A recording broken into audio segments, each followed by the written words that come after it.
Hello, everyone. I'm Susan Brown, the Associate Director of New Student Orientation and Family Programs.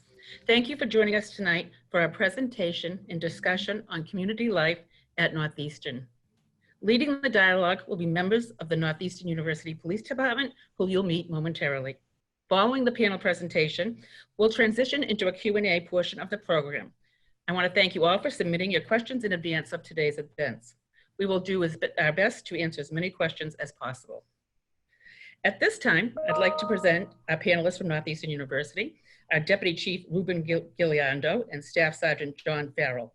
I welcome each of you to introduce yourselves to our students and families. Thank you, Susan. Greetings from Boston. My name is Ruben Galindo. I'm the Director here of Public Safety at Northeastern. We're excited about having this Zoom meeting because, as you can imagine, every year we look forward to our orientations. That's a great opportunity for us to make our first connection with students and parents. And we were obviously concerned that this year we would not be able to do it, but we're grateful that everyone over at Student Orientation and Family Programs came together and put this together for us and really gave us an opportunity to start a good conversation, which we hope will turn into a long-term relationship with parents and students, especially those incoming first year. So, there's something we're hoping to accomplish with this session. Really is two things. One, to provide students with some proven safety tips to help keep you safe here in Boston and on our campus. And equally important, to give parents peace of mind, because we recognize, there's always that concern about when you first drop your students off on college, especially when it's out of town. A little bit about myself, just so you have my background. I was born and raised in South Florida, a son of Cuban immigrants. I started my career back in 1982 with the Miami-Dade Police Department, where I served 31 and a half years, retired there as a major, and moved to Boston end of 2014. It just happened to coincide with my oldest daughter starting school here in Boston. So there's a rumor around there that I moved up here following my daughter, and I just want to clarify that that's absolutely correct. And I understand how important it is really to watch after our students, and I can assure you that that's our mentality here. We consider our students our kids as well, and we treat them that way. So with that in mind, I'm going to pass it over to John Farrell. And again, I look forward to this time that we're going to spend together.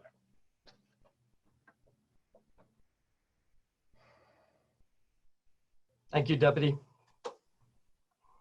My name is John Farrell, Staff Sergeant John Farrell. I command a unit here at Northeastern PD called the Engagement Unit, Community Engagement Unit. I'm a veteran officer here. I've been here for 20 years now.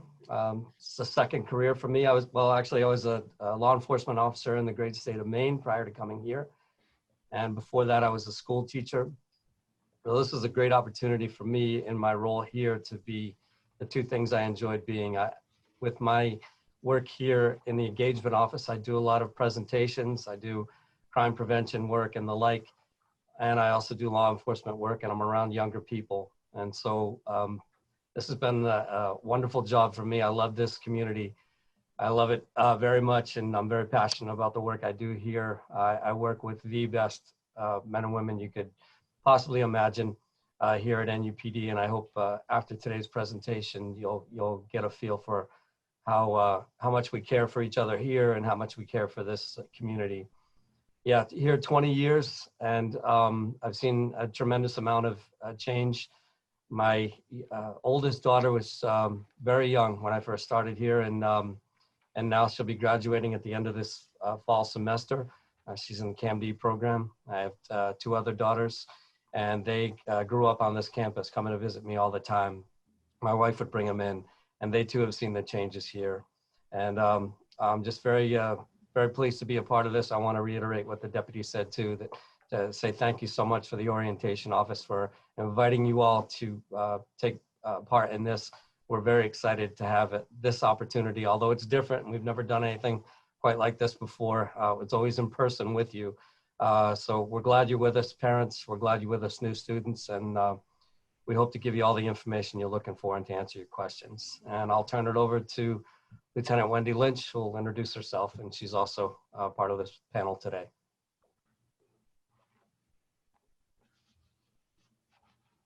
Hi everyone, my name is Wendy Lynch. I am the Lieutenant Detective here at Northeastern Police. I oversee the plainclothes unit here with all the detectives. This is my first orientation that I get to join you all with, so I'm excited and I look forward to talking with you all.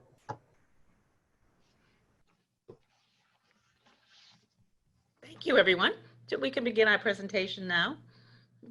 All right, thank you. So we're going to start off. I know most of you have seen the PowerPoint presentation online, but we're going to go through it again only because there's some parts of this orientation PowerPoint that we want to kind of put some emphasis on. So we're going to kick this off with telling you a little bit about the Northeastern University Police Department, who we are, what we're comprised of, and some of the things that we do on campus specifically geared toward keeping the environment safe and keeping our students safe. So the Northeastern University Police Department is a state certified, fully accredited police department, no different than your police department in your hometown or city. We have about 70 sworn police officers, one of the largest police departments actually in the Commonwealth, and we have about 20 to 25 community service officers. We'll give you an idea of what they do kind of as the presentation goes on, but they serve a crucial role. This is an unarmed contingency of officers who provide a lot of the escorts to and from the hospital, do room checks or building checks, building unlocks, and those type of things. The majority of our officers are emergency medical technicians. This is an important part because not only are they trained, but they're also equipped to handle many medical emergencies. So, time is of the essence, and what takes time for EMS to come on scene, we're already on scene treating our students if there's any type of accident or medical emergency.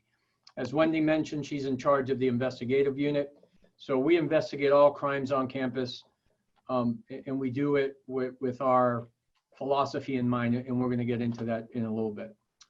Sergeant Farrell told you a little bit about the community engagement unit, but he'll fill you in a little bit more in a couple of slides that are coming up.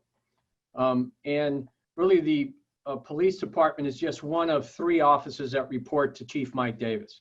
We also run the emergency management office out of this department, as well as the international security office, which is a very important part of what we do because we want to keep our students safe and connected, whether they're in Boston or abroad. So, we do a threat assessments across the nation and across the world where we send students. We have contractors located in certain locations in the event of an emergency or a student needs something, that we have someone who can reach out and give them the assistance they need.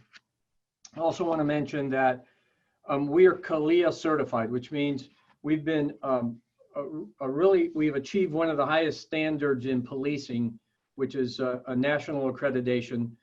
And to give you an idea, there's 357 police departments in the Commonwealth. There's only 7 that have reached this accreditation level, and we're proud to say that we're one of them.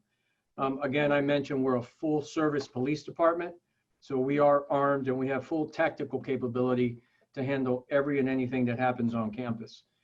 And I mentioned that because while we rely on Boston for assistance at times, we recognize that during a major emergency, Boston resources may be tied up and not be able to come out on campus. So we want to make sure that we have everything we need here on campus to address anything that might occur, from a simple crime to a major threat that exists on our properties. So that's kind of how we're similar to police departments. I want to emphasize a little bit on how we're different, right? And we've always said that the way we're different is in our philosophy. Our number one factor in determining our success in this police department is very simply, how much do we value people? It's really that simple. We recruit, hire, and promote people based on that one factor. How much do you care about other human beings? We don't particularly focus on arrest, even though we make them. We don't focus on crime rates, even though I can tell you for the last 5 years, the crime rates has gone down. We focus on the interactions that we have with human beings, even those that we arrest, in the outcome of that interaction being as positive as possible, and that if it resulted in the lifting up of the human being that we've engaged with. So I say this because I caution you when you come on campus, if you have random officers greeting you and wanting to meet you and say hi, it's simply because that's who we are and that's what we do. We engage with people. We are beyond excited, I can tell you, about having students back on campus. I walked through campus yesterday. I was giddy because for the last 5 or 6 months, it's been a ghost town and it's kind of been depressing, to be honest. So our officers are looking forward to you coming on campus. We're excited about that happening. So if they walk up to you and say hi, please feel comfortable in having a conversation with them. We're really interested in getting to know you students and where you come from, and kind of start sharing some stories. A little bit about departmental personnel. And this is just to point out different uniforms you might see as you walk around campus. So the uniform on the left is our police officer uniform. Those are obviously, have insignias and patches that say so. The CSO wears blue cargo pants with a gray shirt. Again, feel free to approach them at any time. You will see some contract security, mostly in the parking garages. Most important thing there is that, we coordinate their deployment. So we're always on top of where they're at and what they're doing. And they do have direct communications with us. So in the case of an emergency, if you can't grab your phone or you can't hit your Safe Zone app, which we're going to talk about a little bit, please feel free to walk up to a security officer and tell them that you need help. A little bit about what we have on campus to make it safe. So you're going to see blue lights around the campus. And they're pretty obvious. You see the lights and so forth. And that's a quick way of hitting a button and contacting our Emergency Operations Center. We do offer safety escort services. And this is a service we feel is kind of underutilized, especially for new students on campus, which may feel a little uncomfortable. You're late at the library. Now you have to walk back to your res hall. You don't particularly know the area. We encourage them to dial 2121, get a hold of someone at the Emergency Operations Center, and we'll send either a CSO or police officer out to give you an escort back to where you need to get to. And we'll talk about how this is going to work off-site, by the way, for the hotels, because I know that was one of the important questions, as well as the red-eye service. So we have a red-eye shuttle service that runs from 7 p.m. to about 6 a.m. And a 2-mile radius around campus, we will transport a student anywhere from campus to their residence. 2-mile radius, which encompasses, again, the hotels we spoke about. So I want to talk to you a little bit about the difference between dialing 911 for an emergency on campus versus dialing 3333. So 3333 is our emergency number on campus, and that's going to get you in direct contact with the Emergency Operations Center. That's going to guarantee the fastest dispatch, because they don't have to get screened through Boston Police Department. If you dial 2121, of course, that's for regular service, escorts, information, that kind of stuff. So dispatch delay has always been a concern for us, and that's the time that it takes from the moment you dial 911 to the moment that the officer arrives on the scene. And that delay is caused by, obviously, the operator asking you specific questions, screening the call, finding out where you are. This is all assuming that you're able to provide the information, especially during an emergency. So to really combat the dispatch delay, we introduced a technology here. Now it's been a couple years, and it's called Safe Zone. And Safe Zone is an app that's on the student's phone that puts them in direct contact with our Emergency Operations Center. So the screen on the left is what a student would have on their phone. And you can see you can dial for help, first aid, or the red button for an emergency. The beauty of this system is that every officer who patrols campus, even those who are on details, will have a smartphone with them. And as soon as a student hits the emergency button or any of the other buttons, it populates a map and an alarm goes off on the phone. So even during the dispatch process where you're going to be contacted, you're going to be asked for information, the officer is already en route. And we've had cases here where we've been able to respond to emergency in under 60 seconds. And that's the kind of response that we're excited about, where a student can hit a button and the officer within seconds is already heading towards their location. So this is probably one of the most important things students are going to do before they arrive on campus is download this app. I want to make sure there's a couple of things you understand that the Safe Zone app doesn't too, because I don't want students to be concerned that we can track them. So it's not a tracking app, correct? As once you hit the button, we know where you are. But once you cancel the call or once the app is open, but you haven't activated it, there's no way of tracking students. So I don't want them to be concerned about that. And listen, first couple of weeks of class, we always get accidental activations. It's not a big deal. We expect them. It actually is a good way for us to test the system, believe it or not. So if you accidentally hit the button, just answer the phone when they call you, and an officer is going to respond to make sure that you're okay and that you're not in distress. So we're going to show you a little short video about kind of how the app works. Hey, did you guys download the Safe Zone app yet? Absolutely. What's Safe Zone? What, Safe Zone? It's a free cloud-based mobile app providing the Northeastern University Police Department with the capability of responding to geolocated reports of emergencies, non-emergencies, and minor medical alerts. Safe Zone is user-friendly, and it's an additive safety tool that provides enhanced response capabilities to Northeastern's first responders. This video will give you a basic understanding of the main features of the Safe Zone app and how it can be useful in providing you, the Northeastern affiliate, with safety and security assistance. So the long version of that video is available on our website, and I encourage everyone to visit and take a good look at it. Once you see what the capabilities are of this app, you're gonna just see how important it is to have it on their phone. So I'm gonna hand this over to Lieutenant Lynch, who's gonna tell you a little bit about emergency messaging.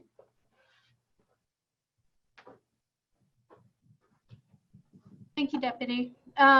So there's three types of emergency or messaging that the university is going to send out in any type of incident. So they're delivered via email or text. The first one would be an emergency alert. So an emergency alert is going to be something that's an emergency or a dangerous situation that poses an immediate threat to the health or safety of the campus community. So that's going to include like, for example, a tornado warning, some sort of hazardous conditions, or it could be a police emergency, a dangerous situation. A timely warning is a little bit different. It is an incident that occurs on campus that poses a confirmed ongoing threat to the safety of the campus community, where we're trying to get information out so that the campus community can use that information to deter or alter their own behavior.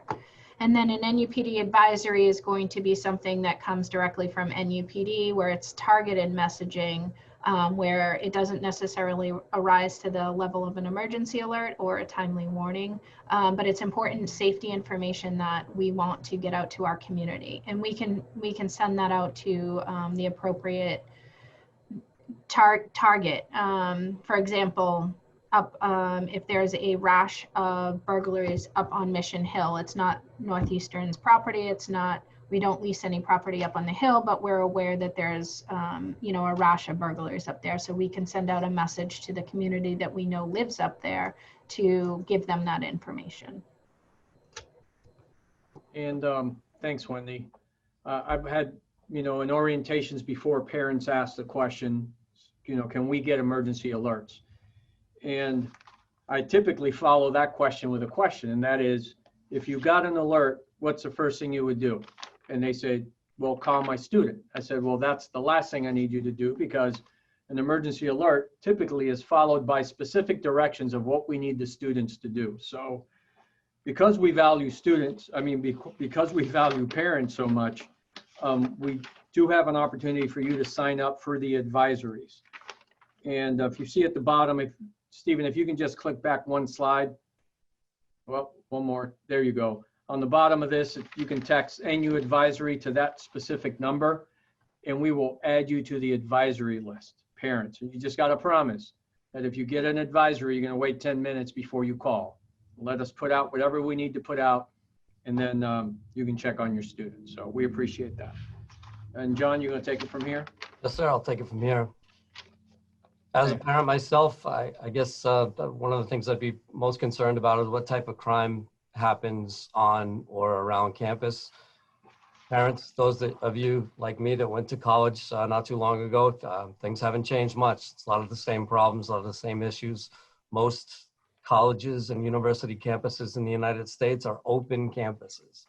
And that's how it should be, right? It should be a free, a place where people can come and go, come to public lectures. Even though you're not affiliated, you come onto campus, you can use the facilities that we have here. You can dine here, you can be somebody's guest. We're open, and we're also here, we're open for the free and open exchange of ideas. That's what a university is.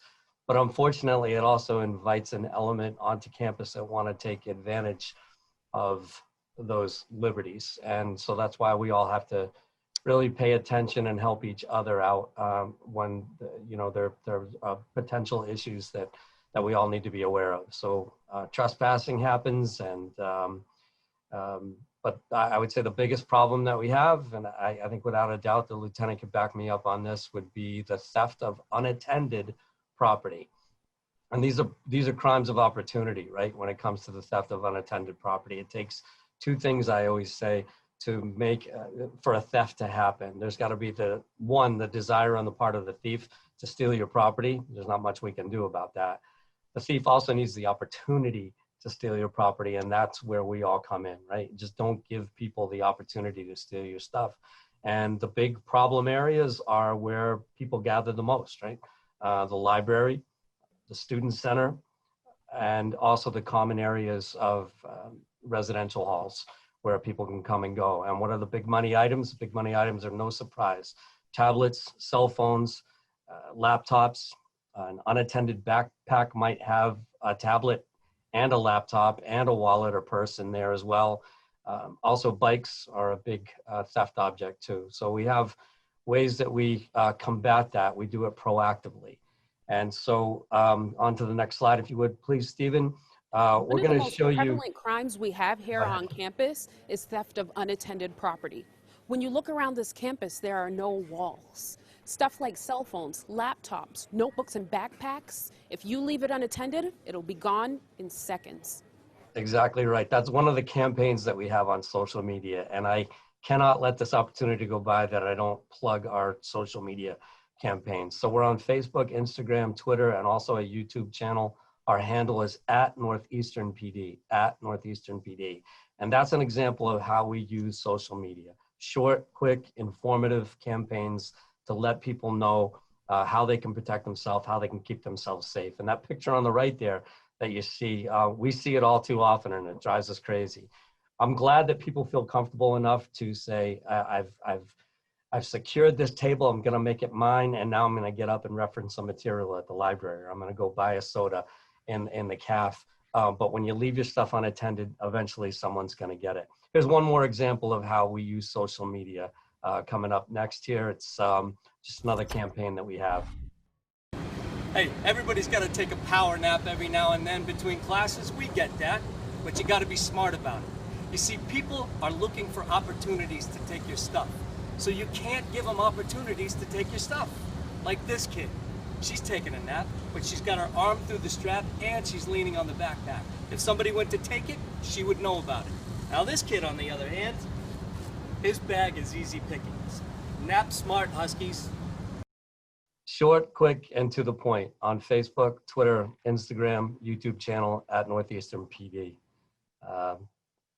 Strikingly handsome officer there as well, as you can see. Stephen, next slide, if you would. And now I want to talk to you about ways that you can proactively protect your property. We offer property registration. I can see that many of you have already gone to that bit.ly link that we have down there, because we have hundreds of new students who've already done most of the registration process for either their bike, their laptop, their tablet, calculator, something like that. I'm very glad to see that that's happened. I'm glad I have the opportunity to tell you that 90 to 95% of the registration process is done, but we still have to see you at some point in the near future to make sure that we affix the decals and the stickers that go on the various products to protect it. And we're going to send you an email soon for those of you that have registered it. For those of you that haven't, go ahead and start to register your property. We'll get in touch with you and we'll set up a time and a place that the university says is a safe way to do it. And we'll make sure we get that stuff all registered for you. And registration not only benefits you by protecting your property, if it's ever recovered by us or a person trying to do the right thing and get the property back to you, it's a way to get your property back to you. And we've had great success with that. So make sure you do that as well. I said I run a unit called a community engagement unit. It's important that you understand, if you haven't already, that the chief and the deputy firmly believe and try to get it into our heads from the first day that they stepped onto campus. And that is the only way that we're going to be effective as a police department is to do that first thing that the deputy talked about before, recognize that every human being in front of you is a person with equal and intrinsic value. Okay, that's step one. Step two is, if you're gonna build a relationship with people, build trust and knowledge of one another, that has to be done through engagement. So a perfect example would be, we're not just registering your property when you come to see us. Yeah, we are, but we are using that opportunity. The onus is on us to make sure that we use that opportunity to connect with you. Where are you from? What are you studying? Here's my card. Do you know that we also register this type of property? I know you came here to register your bike, but we'll register your laptop. Here's my card. This is how you get in touch with me. Do you know that we offer CPR training, self-defense program? Do you know that we offer a whole a cachet of different types of training, such as situational awareness training, recognition of suspicious activity, and what to do with that, the knowledge that you've attained from realizing that I noticed suspicious activity. Now, what do I do with that information? What do I do in an active threat situation? What can you tell me what to do? Yes, we can. We can teach you how to de-escalate emotionally charged situations. And not only are we educating you in those moments, but we're trying to make that connection with you. So that's why we have an engagement whose sole purpose is an engagement unit whose sole purpose is to try to make that connection happen. All right, that's our goal. Thank you, Stephen. Deputy? Yeah, I just want to touch on something real quick because, this is a safe campus.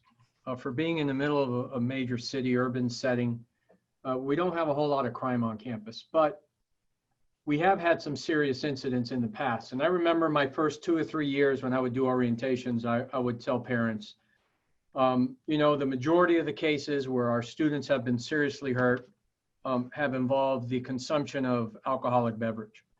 And I can tell you that my last 2 years doing orientation, I have said, I don't remember the last time a student was seriously hurt that didn't involve the consumption of alcoholic beverage. So I know we have some students on the call, and that's great that we're getting this message out, but the parents, I know you've had the conversation with your students once or twice, please have it one more time.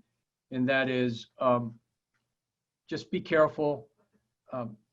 Nothing good comes out of consuming alcohol to an excessive extent, especially when you're underage, right? So it's not allowed on campus, and you're not allowed to bring it on campus. You're not allowed to buy it.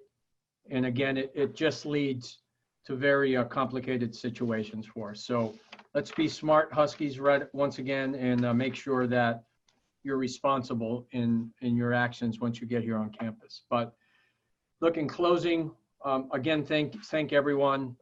I think we could summarize, how to keep our students safe, really in 3 ways, right? Students need to continue to make the smart decisions they've made clearly that have gotten them into this school, a very difficult school to be accepted into. Your advice and your continued communication must exist. So every time you send a text, every time you have that conversation over the phone, always give them those words of wisdom and continue with your advice, because it's so important to remind them of the smart things they should be doing. And the last thing we need is a university that places their safety as a top priority. So we've got number 3. You help us with number 1 and 2. Now we're going to show you a short message from a student and some of our officers, and then we'll go on to the question and answer session. I think Northeastern is a really interesting campus because we're in the middle of a city, but we have a contained campus, which is something that I was looking for as a student.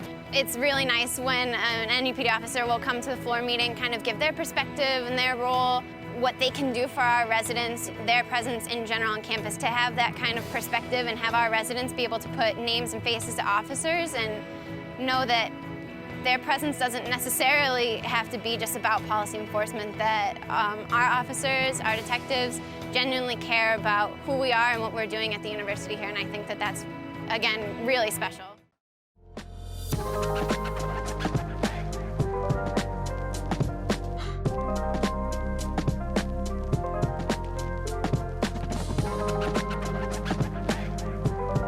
Welcome to Northeastern. My name is Anika Crutchfield. I'm an officer with the Community Engagement Unit. I've been an officer here for the past 10 years. I'm also a U.S. Army vet.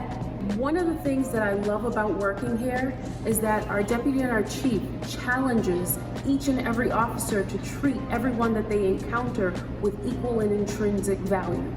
A lot of us are coming back after significant losses and being isolated for a while, and it's going to be a tough adjustment.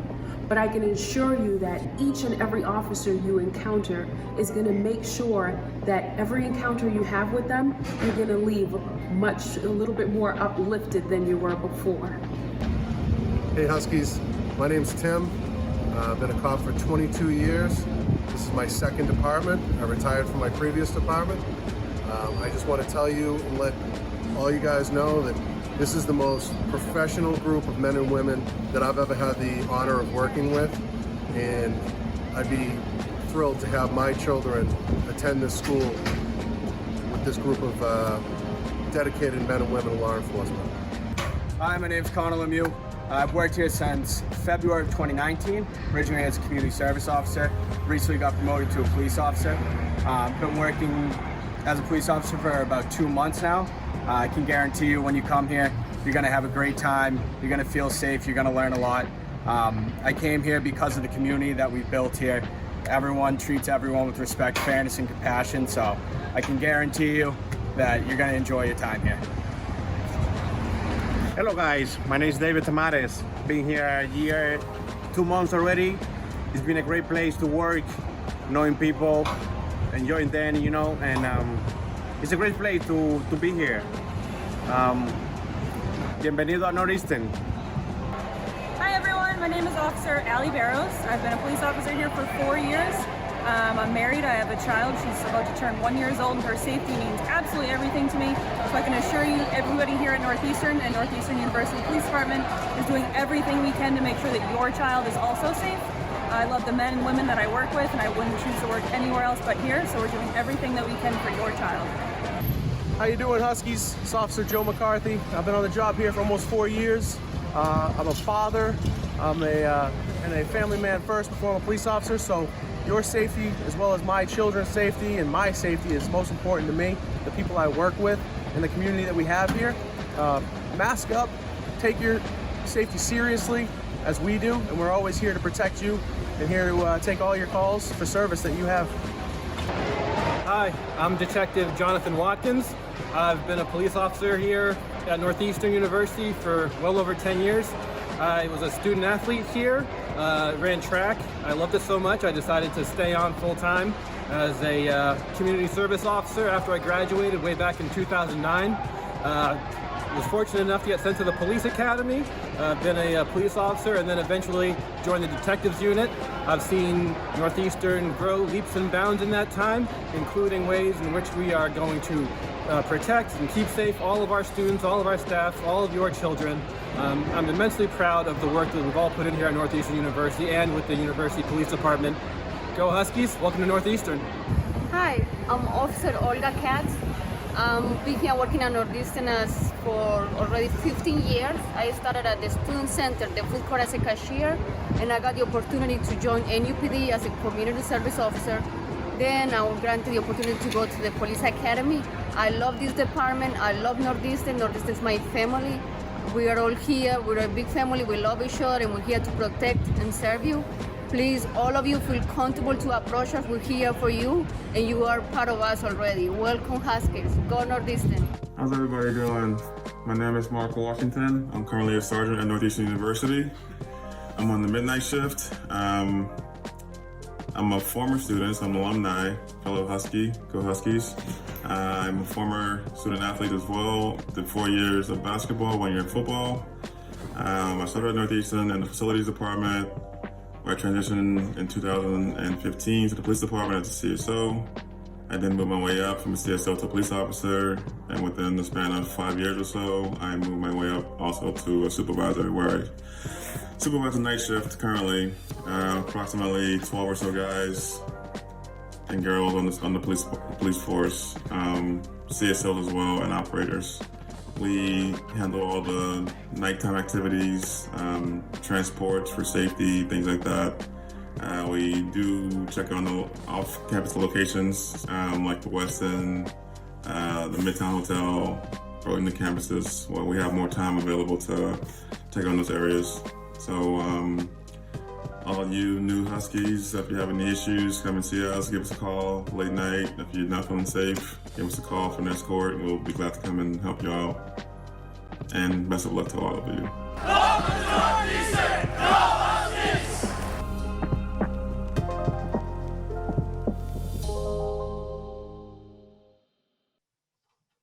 All right, and here's our contact information.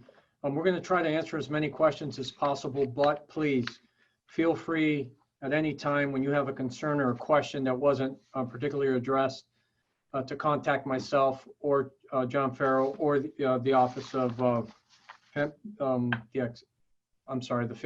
Office of Family Programs, and they will forward the emails that are coming to the police department to us. So again, thank you, and we'll pass it on. I think, Susan, you're going to coordinate. Well, thank you so much, Deputy Chief and Sergeant, for such useful and helpful information. I know our families and students both enjoyed hearing from you all. So I want to thank all of our panelists for being here. Next, we're going to move into the Q&A portion of the program. Since most of our questions are ones that were submitted by both students and families, we thought it would be beneficial to have one of our current student co-facilitators here. Please welcome Liam Graham, and I'll let Liam take a moment to introduce himself. Hello, everybody. My name is Liam Graham. I am a third year. I'm in the College of Arts, Media, and Design, CAN-D. I'm a communication studies and media and screen studies combined major, and I'm from just outside of Chicago. Thanks, Liam. So we're going to begin with some of our questions that we received, and I will start the questioning. Many of our students are residing in area hotels. How are you keeping our students safe? Are there escort services available to those locations, and will the hotels also maintain a safe environment for them?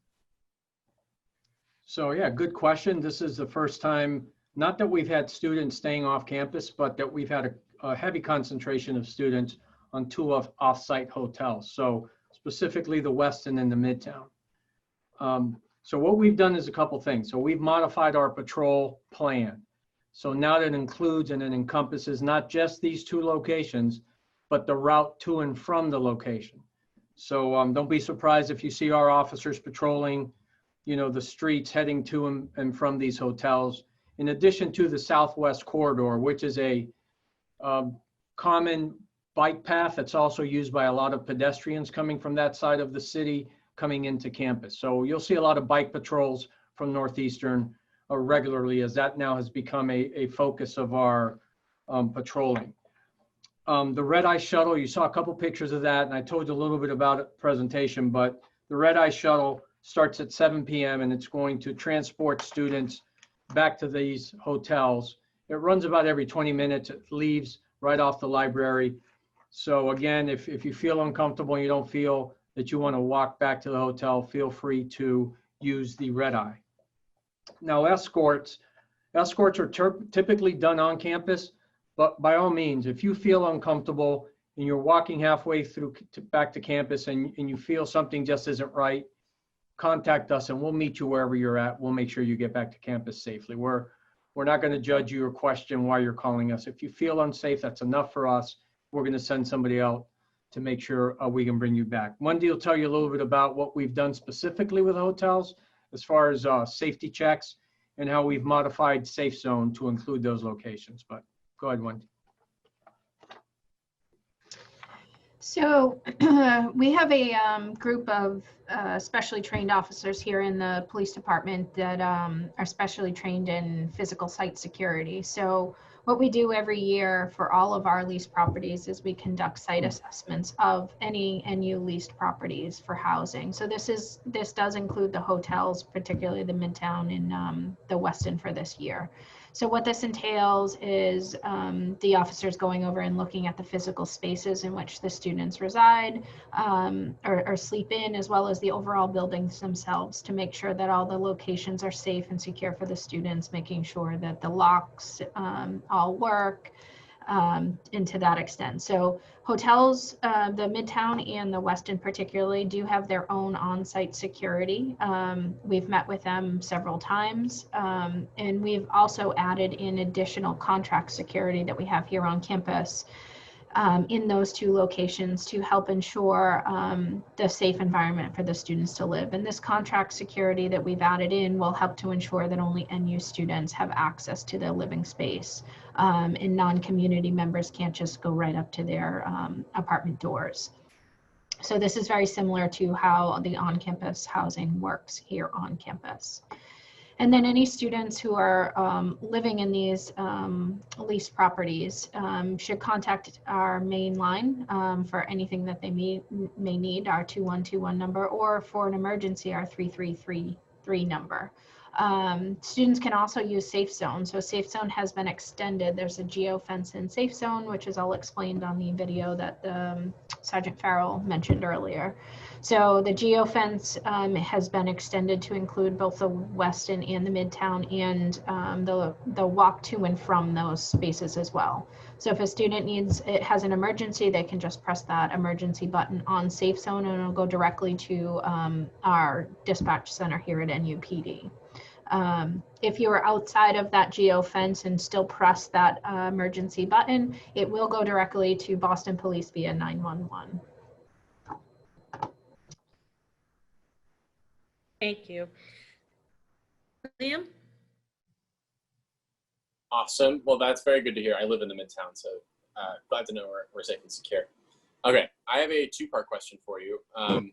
So how does the NUPD treat all students, faculty, and other community members as equal and actively stand against discrimination? And what actions have you taken to make sure that non-white and especially Black students feel safe with NUPD? Okay, I'll grab that one. Liam, thank you. That's an excellent question. I take it from one of our students. One of the resounding themes in this hour so far, if you know it's a first time tuning in, is that you can tell, at least you hear it in word. We try to live it out every day. And that was the chief's charge to us from day one. If you're gonna work for me, there's not a lot you need to know. I remember I was there the first day the chief addressed everyone, and we're all wondering what it's like to have a new boss, right? We all know that feeling. And the chief, I'm not saying his words literally, but it was something to this effect. If you want to work for me, it's very simple. You have to start with that premise that everyone with whom you encounter, every human being, regardless of the circumstances of the encounter, you will recognize that that person across from you is a human being with equal and intrinsic value. We hear that every single day. And the other important thing, and that's the start, but the other important thing was, I remember he grabbed a radio or pointed to one and said, and the days of waiting for this thing to chime up with a problem, and then you acknowledging that problem and then going to solve the problem, whatever it is, right? A report, an arrest, whatever it was, and then saying, okay, I'm back in service. Those days are over with. That's a very small part of who you are as a police officer here in this community. So in that time between calls, you will be out there engaging with people. You will make yourself available to people. And so we have to do that. I mentioned it before. I used the phrase, the onus is on us. And so that's what we all are called to do. There are some officers that are no longer here because either they didn't get it and they don't work here anymore. And there's some that said, well, you know, that's not policing for me. I don't know where this is going. And they went on to some other place. Those of us that are here and those of us get hired, we understand that, we know it. And that's the very first qualification, regardless of your history. So for the first part of your question, that's what we're doing day in and day out. The second part of the question, I think it's important to say that we recognize it. We recognize that there's a lot of anger out there right now. When COVID hit and people most of our community all went home and it was just us, the chief said, we're going to use this time to reassess what our core values are. What is it that we believe in? What is it that we're passionate in? And this is before the horrific death of George Floyd. It was in between that time. And when that did happen, we were all, our hearts sunk, and because we knew that this was awful, and we heard the anger of people. And so what we're doing and what we're going to have to do as move-in continues here is engage all the more, is reach out to our students all the more, have those conversations, and sometimes they're going to be difficult conversations, but at the very least we need to listen to what people are saying, listen to what they say we do well, but also listen to what they say we don't do well, and accept that criticism and respond to it and react to it. And I hope that was an answer to your question. Yeah, Liam, I'm just going to chime in a little bit here because this is such an important topic for us. And not just now. This was the topic of conversation of 6 years ago when I joined this administration and joined up with Chief Davis. And we started to kind of carve out our image, our philosophy, our values. This is what came up. So to see that it's still happening, like John Farrell said, it's disheartening to see it. But we've been sounding the alarm here at this university for that long. And we've worked so hard on really developing a value-based policing model that's actually being shared throughout the region now in the academy that we put together, leadership courses we put together. And it's just a whole different way of policing, which focuses on, number one, valuing the human beings you engage with. Sorry, I'm repeating that, but it's so important to us. And it's interesting because every year we have a, basically it's an annual meeting, right? And these annual meetings, this is one time a year we get the entire department together and we introduce a theme. And this is a theme that's going to guide us for that year and for years to come. And we actually introduce it into our values, introduce it into our training and everything that we do. And I happen to find the slide from the 2015 annual meeting where we introduced a particular theme that we thought back then was the most important thing that needed to be discussed. So I share that with you. I hope it's on the screen now. And as you can see, this topic for us is not new. This is something that we've been talking about for at least the last 5 or 6 years. We believe it, we live it, and everything we do is based on the value of human beings. And I particularly remember this because I'm the one that was speaking up there. And what I was telling our officers is we have to learn how to decipher words, right? So Black Lives Matter are words, but what does it mean? What are they saying? And I particularly remember saying, what it's really saying is, please help us, our children are dying. And we introduced this philosophy. It was embraced by every single person in this department, like John says, and we've been living that out since the chief and I got together and we started transforming this police department. So are we perfect? Absolutely not. But do we work every single day on making sure that we have a university here that values individuals, and that in particular, that we pay special attention to our relationship with and our contacts with minority students, you know, Hispanic, Black students, because they mean the world to us. And we want to make sure that they feel that this is their safe haven. When they're on campus, they're protected. They have friends that they can talk to, and anyone in a uniform is an ally who really cares about them and is open to conversation. So Yeah, I guess I stopped sharing that screen. But either way, I thought that was an important screen to show, just to let you know how far back we thought this was a topic that needed one, introduction, and two, that we were going to introduce into the value system of this police department. So thank you. Thank you. So our next question is from a family member. And in an emergency situation, how do students differentiate contacting Northeastern Police and Boston Police? And what is the protocol if an emergency occurs with my student? Will their parent and family member be notified? So I think the first part has been covered, right? We discussed a little bit between 911 and 333 on campus. We just discussed a little bit about the use of safe zone and how important that is. And Wendy covered off-site use of safe zone in 911.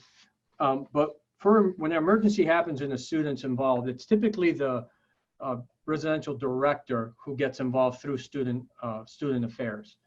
And they are the ones that make the contact. So yeah, if there's an emergency involving the student, particularly if they're transported to the hospital or something along those lines, they will be receiving a call. Thank you. Liam? All right. Second question I have for you is, what is the NUPD plan for managing protests and demonstrations? Good question. It's a basic fundamental right of everyone in this country to assemble and to speak their mind, free speech, to say whatever they're concerned about, to protest situations and the like. And we are fully behind that. And we recognize that. All we ask of anyone in our community that wants to assemble, to protest, to demonstrate, is that the city and the university itself, the people that live in the city, the people that live and work here at the university are kept safe and respected, and that's all. And work with us if you can. And we realize that with some of these demonstrations and protests, we may be the subject of that. And that's fine. That's the country we live in, and that's the right of everyone here. Just work with us if you can to ensure the safety of everyone. Lieutenant or Deputy, do you want to add to that? No, that's it. We want their voices to be heard, and we're going to do everything we can on campus to provide an environment where they're safe and they have a space where they don't have to worry about counter protesters or somebody disrupting the point they're trying to make. So again, if you coordinate with us, we'll make that happen even in a safer fashion. Thank you. So what type of neighborhood crime takes place, and where are the areas that my students should avoid? So that's always a question that I'm asked, and that's a difficult one because we have to take in a perspective of what you're judging it against. And I always say, you know, I grew up, born and raised in Miami. I was a cop in 1982, and it was a pretty tough place. So to me, everything is safe. But look, Boston's a major city, right? It's an urban setting. So Boston at noon, 12 noon, is a little different than Boston at 12 midnight. So all we ask is for students to be aware of their surroundings, be safe, and be smart, right? So as to specific crime that's occurring around campus, I would encourage anyone who's interested to go on open source data on the internet, and you can have an idea of what's happening where. But I can tell you that from campus to the city, it's extremely safe, as is the mass transit. But, you know, if it's 3 in the morning and you've had too much to drink and you're trying to find your way back to campus, potentially something can happen. So it's all about being smart and knowing your surroundings. Reduction of risks, and take our trainings, situational awareness training 101, we call it. And we think it's very beneficial information. Speaking of trainings, will self-defense classes be offered for Northeastern students, like live or virtual? Yeah, you stay tuned to our social media soon. You're going to see some clips that we've been working on for virtual presentation. I'm so glad that was asked, because our training is not going to stop. It's not ideal in that the most ideal situation is to be there with you and to, you know, hands-on with the self-defense, you know, hitting the bag and striking the bag and the kicks and things like that. That's key, and that one-on-one is very important. But we have to do some things virtually. We've done some things over the summer that I'm very proud of, and we're going to be releasing here soon. So yeah, self-defense, CPR. We're waiting and working with American Red Cross. They're working on ways that our CPR instructors, and we have several, can do a combination of virtual plus hands-on. So it will continue, and I do hope that you're going to go to our website and also go to our social media, and we'll keep everybody posted on that. But so glad you asked that, Liam. Thanks. You're on mute, Susan. Oh, sorry.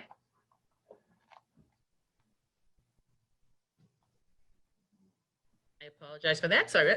I do want to thank Ruben and John and Wendy so much for being part of this panel tonight. I know our new students and families appreciate you taking the time to be with us here tonight.